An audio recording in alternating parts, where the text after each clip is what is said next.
بہت سارے لوگ کہتے ہیں کبھی کبھی، تو میں اس کا جواب یہ ہے کہ بھائی تم کام شریعت کے مطابق کرو گے یا منمانی کرو گے؟ بھائی جب شریعت کہہ رہی ہے کہ آپ قربانی کرو، اللہ کو قربانی پسند ہے،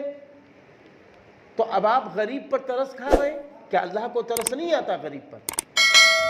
بھائی اللہ کو تو اتنا ترس آتا ہے کہ 2.5% زکوٰۃ نکلواتا ہے غریب مالداروں کے پاس سے۔ تو قربانی کے زمانے میں اگر قربانی کی رقم کوئی کاٹ کر غریب کی مدد کرتا ہے تو غریب کی مدد سے ثواب تو ملے گا، لیکن جو قربانی واجب تھی وہ واجب رہے گی، اس کا اللہ کے وہاں قیامت کے دن جواب دینا پڑے گا۔ ہاں، تو اس لیے جو لوگ یہ سمجھاتے ہیں کہ قربانی کے دنوں میں ارے قربانی کی کیا ضرورت ہے، اتنا پیسہ چلا جاتا ہے، ایک بکرا کافی ہے، اتنا تو آدمی گوشت نہیں کھا پاتا،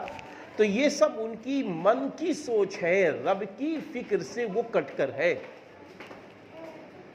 اب جس پر قربانی واجب ہے